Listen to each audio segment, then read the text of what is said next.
सबिला खातून, please कम। नमस्कार। नमस्कार। और आप असम से आए हैं? आसाम से आए हैं? यस। थोड़ा सा अपना ब्रीफ बताइए। अगर आपको हार्ट अटैक से डर लगता है तो आपको ये सुनना चाहिए क्या करना होगा, बचने के लिए हो जाए तो क्या करना होगा, राइट, और क्या नहीं करना होगा, दैट इज़ मोर इम्पॉर्टेंट। हम क्या करते हैं, हार्ट अटैक हो गया तो अगला स्टेप क्या है, हॉस्पिटल ले जाओ, यही है ना, राइट। तो खैर इनकी कहानी समझ लेते हैं, आप बताएंगे?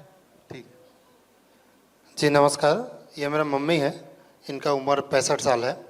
इनको 14-15 साल से शुगर और बीपी का प्रॉब्लम था, वो कंटिन्यू दवा खा रहे थे।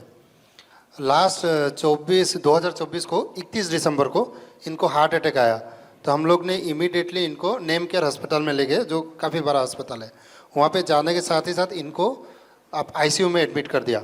तो आईसीयू में एडमिट करने के बाद मैं केस काउंटर में गया, क्योंकि हम लोग का आर्थिक हालत उतना ठीक नहीं है इकोनॉमिकली।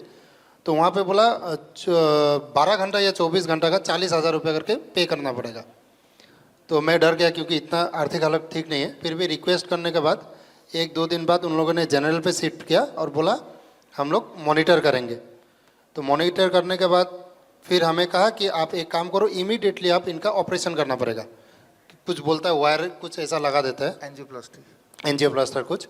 तो मैं कहा इसके लिए क्या करना पड़ेगा। उन्होंने फिर बड़े हॉस्पिटल, जो गुवाहाटी हम लोग का नॉर्थ ईस्ट का बड़ा सिटी है, वहाँ पे रेफ़र किया। क्या वहाँ पे जाओ 2.5 लाख रुपया लगेंगे, आपको इमीडिएट करना पड़ेगा, नहीं करेंगे तो पेशेंट का बचना मुश्किल हो जाएगा। आपको हम लोग दवा दे रहे हैं, 18 किस्म का दवा दिया है, जो मैंने आप लोगों को टीम को भेजा हुआ है। तो दवा खाते खाते मैं आपकी वीडियो सोशल मीडिया के ज़रिए देख रहा था। तो सोशल मीडिया के ज़रिए आपकी टीम से बहुत मुश्किल से कांटेक्ट किया और डीआईपी डाइट फॉलो किया। और सर हार्ट अटैक से पहले माँ का जो शुगर था वो 300 था खाली पेट में, और खाने के बाद 500 था, और बीपी भी लगभग 170 से 190 के आसपास रहता था। और 6 महीने पहले डॉक्टर को रेगुलर ट्रीटमेंट करता था, तो डॉक्टर ने कहा इनको गैस्ट्रिक अल्सर हो गया फर्स्ट स्टेज। तो इतना सारा बीमारी, अभी कोई डॉक्टर बोल रहा है बड़ा हॉस्पिटल में जाओ, हार्ट के लिए तो आपको सर्जरी करना पड़ेगा जो भी है, और बीपी और शुगर के लिए डोसेस बढ़ाने पड़ेंगे। इंसुलिन हम लोग को सुबह शाम दे दिया, दोपहर को मेडिसिन दिया खाने के लिए, गैस्ट्रिक के लिए बहुत सारा दवा, मतलब अनलिमिटेड दवाई था। तो जैसे आप लोगों की टीम के साथ कांटेक्ट हुआ, होने के बाद डीआईपी डाइट शुरू किया। चमत्कारी रूप से 3 महीने में माँ का जो बीपी था वो बिल्कुल ख़त्म हो गया। मतलब आज तक 2-3 बार तो इनको लो प्रेशर आ गया, मतलब लो हो रहा है।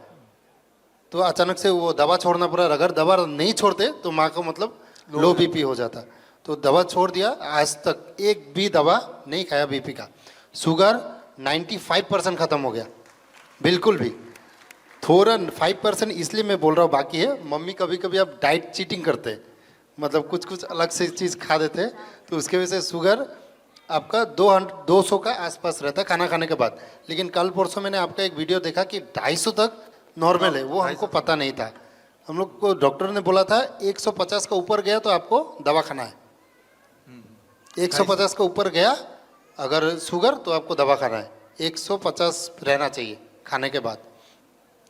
और हार्ट का अभी तक 2 महीना लास्ट हो गया सर, एक भी दवा नहीं खा रहा है, कुछ भी प्रॉब्लम नहीं हुआ, ना हमें कोई ऑपरेशन करना पड़ा, ना कुछ महंगा इलाज के चक्कर में जाना पड़ा। सिर्फ डॉक्टर बीआरसी सर का मतलब गाइडलाइन से इतना कम में इतना बड़ा बीमारी से आज़ादी मिल गया कि मैं सोच भी नहीं सकता। इसके लिए बहुत बहुत शुक्रिया। और एक छोटा सा स्टोरी है सर, 3 महीना पहले मेरा एक दोस्त है, उसका किडनी 82% खराब हो गया था।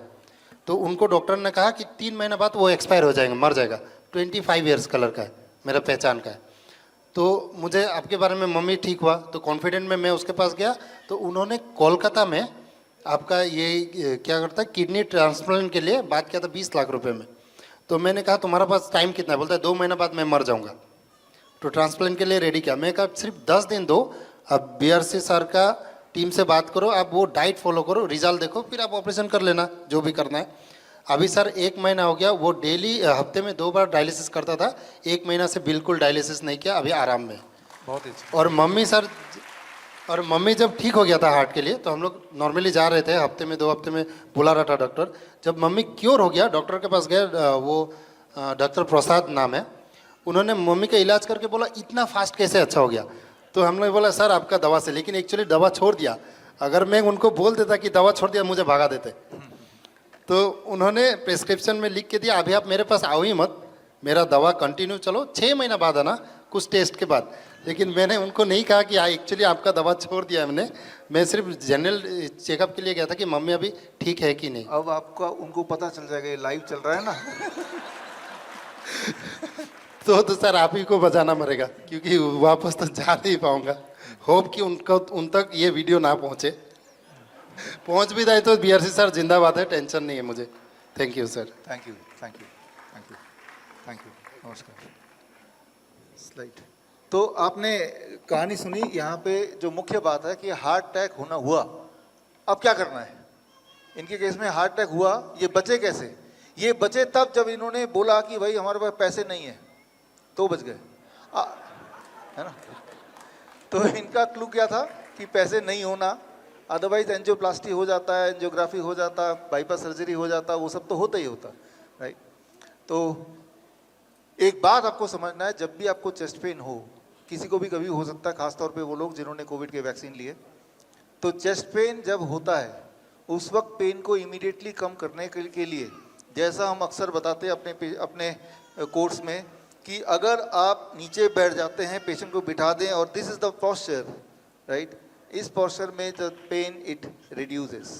तो पोस्चर चेंज कर दो, कोई ये दवा है, और साथ में अदरक चबा चबा के अगर खा ले बड़ा टुकड़ा, आंसू आ जाए, तो नाइट्रिक ऑक्साइड प्रोडक्शन बढ़ेगा और होपफुली पेन विल सबसाइड। बड़ी से बड़ी बीमारी का आसान से आसान इलाज घर बैठे ही हो सकता है। अधिक जानकारी के लिए कांटेक्ट करें नियरेस्ट डॉक्टर बीआरसी क्लिनिक